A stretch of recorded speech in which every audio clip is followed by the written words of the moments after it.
Hoy, en Leer América, los acercamos a la obra Paletó y yo, Memorias de mi padre indígena, de Aparecida Vilaza,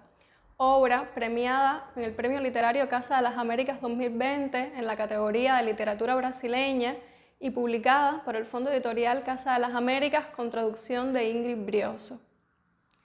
Aparecida Vilaza es antropóloga, profesora del programa de Antropología Social del Museo Nacional de la Universidad Federal de Río de Janeiro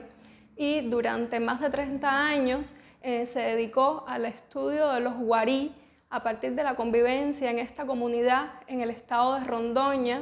y a partir de estos estudios publica una serie de textos antropológicos y académicos enfocados sobre todo en el análisis del canibalismo funerario que practicaban los guarí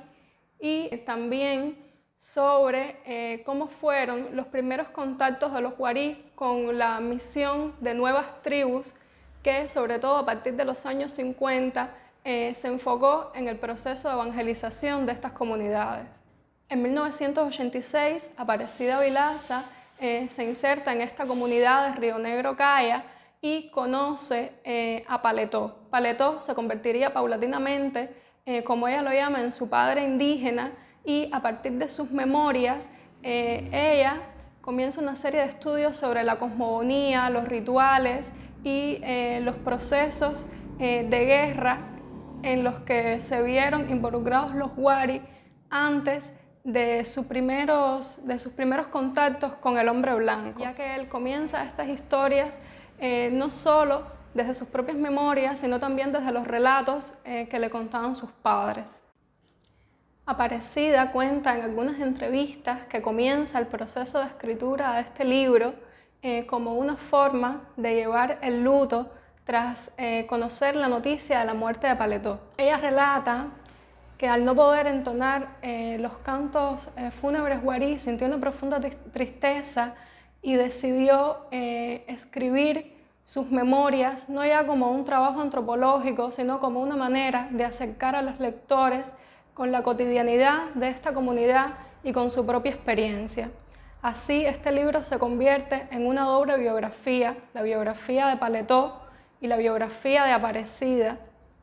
quien poco a poco nos acerca a la cosmogonía, los rituales y las costumbres del pueblo guarí y algunas de las problemáticas principales en las que se vieron involucrados a lo largo de su historia. En varios momentos del libro encontraremos reflexiones acerca de la aculturación a la que se ha visto sometido este pueblo, sobre todo a partir de los primeros contactos con los hombres blancos, y también acerca del extractivismo del que han sido víctimas en sus territorios. Guarí es una autodenominación que significa gente o nosotros. Es un término que proviene de la lengua guarí, de la familia lingüística chapacura,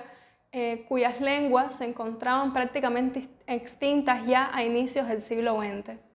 Los guarí se subdividen en 8 grupos que se relacionan a territorios específicos del estado de Rondônia, al oeste de Brasil, cerca de la frontera con Bolivia,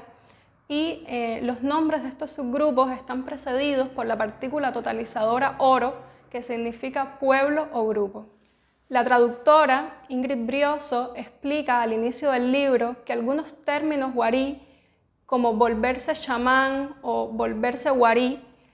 no se encuentran traducidos en el libro ni se explica qué significan, ya que se pretende que el lector se vea inmerso en esta historia y en esta experiencia de Aparecida Vilaza y que poco a poco pueda descubrir qué significan, no solo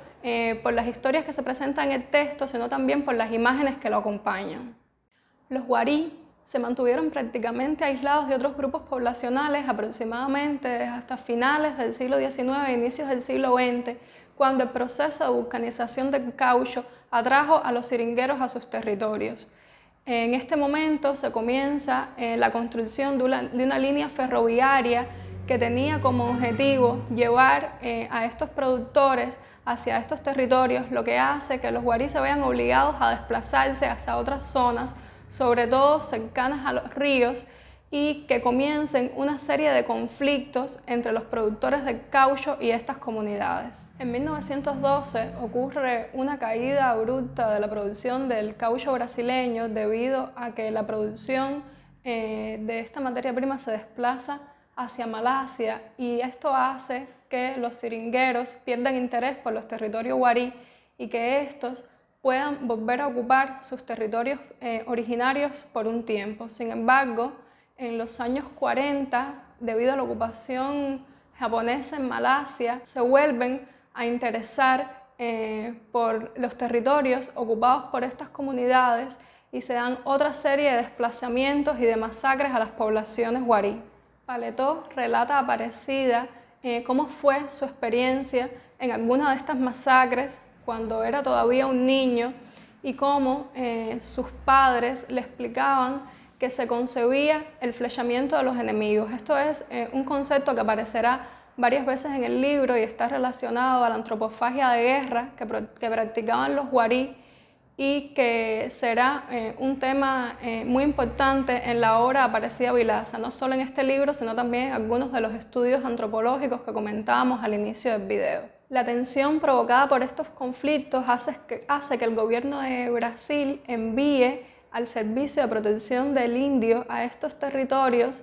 y con ellos también llegan misioneros de las nuevas tribus de Brasil, quienes comienzan un proceso de evangelización en estas comunidades que para este momento ya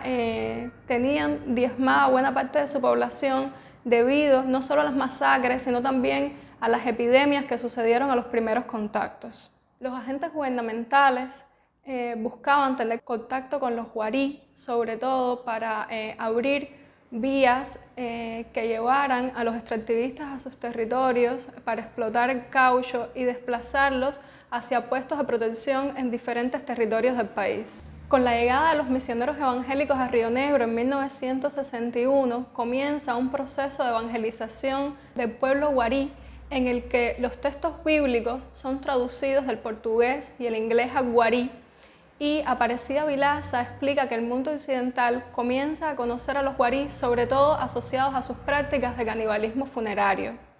Sin embargo, al inicio del libro, cuando Aparecida relata cómo fue para ella conocer la muerte de Paletó, ella realiza una comparación entre las prácticas funerarias que en ese momento estarían realizando con el cuerpo de Paletó y lo que ella piensa como prácticas del pasado, o sea, esta antropofagia funeraria que caracterizó a este pueblo originario. Escribe en varias ocasiones del libro las teatralizaciones que Paletó realizó para ella para explicarle cómo era la ceremonia del canibalismo funerario, y muchas de estas aparecen